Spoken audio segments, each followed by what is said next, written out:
Bonjour frères et sœurs et bon dimanche à vous. J'espère que vous avez passé un agréable week-end. Le thème que nous allons développer ce matin est intitulé Comment vaincre la peur? Comment vaincre la peur? Vaincre, c'est dominer, surmonter, c'est venir à bout de quelque chose. La peur est une émotion qui accompagne la prise de conscience d'un danger, d'une menace. La peur est un sentiment d'angoisse éprouvé en présence ou en perspective d'un danger.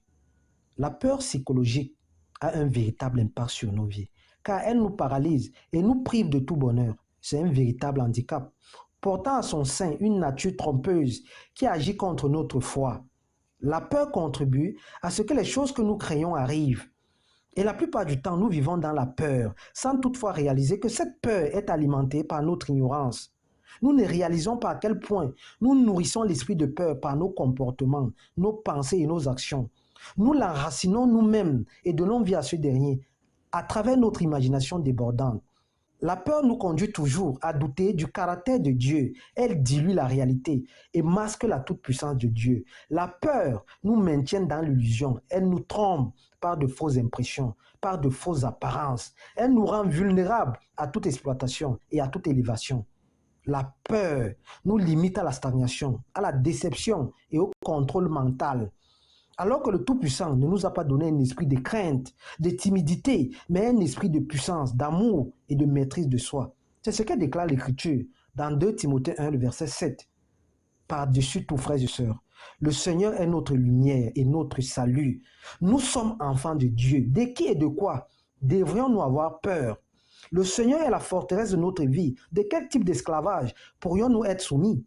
Soulignons ce matin que la peur semble avoir bien des causes, telles que l'insécurité, l'échec, le rejet, une perte, l'abandon, la prise de mauvaises décisions, la déception ou alors la peur d'affronter l'avenir. Et de nos jours, l'esprit de peur prend des proportions inquiétantes dans la vie des enfants de Dieu, alors que nous avons à notre disposition toutes les armes nécessaires pour briser cet esprit qui freine et empêche à plusieurs enfants de Dieu d'exceller, d'accomplir leur destinée, de manifester la gloire de Dieu dans leur vie. La peur est un véritable fléau qui nous affecte sur tous les plans, qui menace notre bien-être et nous empêche de vivre normalement. D'ailleurs, c'est l'une des armes de destruction les plus redoutables que l'ennemi utilise pour fragiliser, paralyser et déstabiliser la destinée des enfants de Dieu. En l'occurrence, ceux et celles qui portent en eux une grande étoile. La peur est devenue une phobie pour plusieurs d'entre nous. Et cette dernière fait des ravages.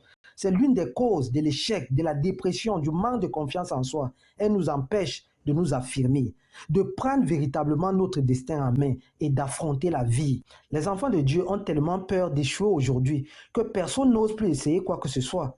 La peur a envahi plein d'esprits brillants et a soumis ces derniers à vivre leurs rêves dans l'illusion totale, malgré le potentiel qui est le leur. La peur est un véritable frein à notre évolution et à notre parcours. La peur nous déstabilise, nous change, nous met en difficulté, nous rabaisse. Ce sentiment assez fort bloque nos pensées et nous empêche véritablement de nous mouvoir. Osée 4,6 déclare « Mon peuple périt, faute de connaissance ». Le manque de connaissance n'est bon pour personne. Et l'ignorance est la cause première de la peur. Le manque de connaissance et les diverses imaginations qui jalonnent nos pensées créent la peur, créent l'angoisse. Celui ou celle qui laisse place à la peur fait passer Dieu en second.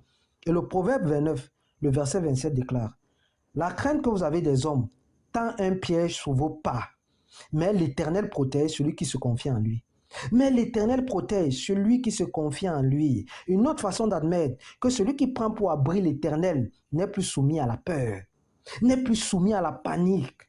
Nous devons nous rattacher au Tout-Puissant lorsque l'esprit de peur envahit notre vie.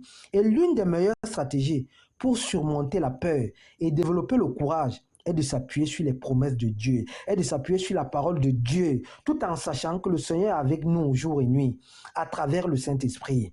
Le Seigneur est avec nous jour et nuit, à travers le Saint-Esprit, à travers le Consolateur. Hébreux 13, le verset 4 à 5 déclare « Je ne te quitterai jamais, ni ne t'abandonnerai. » Lorsque nous nous sentons effrayés ou intimidés, ou alors le doute s'installe dans notre vie, ne perdons pas à l'esprit que nous avons un consolateur, à l'occurrence le Saint-Esprit, sur qui nous devons nous appuyer pour avoir de la force dans les moments difficiles, pour avoir du courage dans les moments difficiles. Frères et sœurs, n'oublions jamais notre statut d'enfant de Dieu. N'oublions pas le mandat que nous avons reçu dans Luc 10, le verset 19, en ces termes.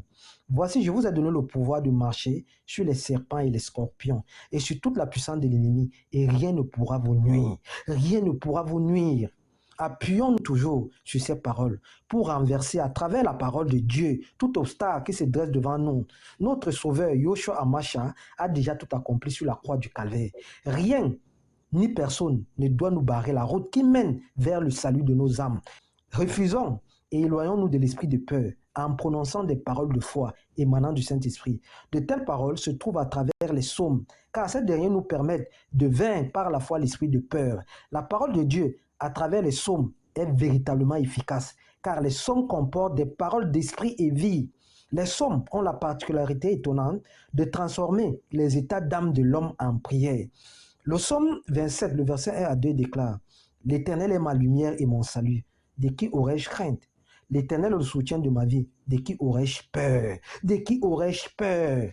Frères et sœurs, à travers le pouvoir de la prière, nous pouvons vaincre l'esprit de la peur.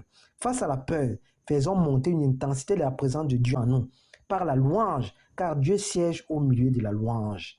Ainsi, le Tout-Puissant, à travers le Saint-Esprit, prendra le contrôle de notre vie et mettra en déroute tout esprit de peur qui nous pousse à la timidité et à la crainte. Nous sommes enfants de Dieu. Nous sommes l'émanation de la gloire de Dieu. Mais pourquoi avons-nous si peur aujourd'hui? Soyons des modèles de courage, des modèles de force, des modèles de foi dans la société et impactons le monde par nos bonnes œuvres. Bon dimanche et bon début de semaine. C'est ce thème qu'on va développer ce matin. Merci.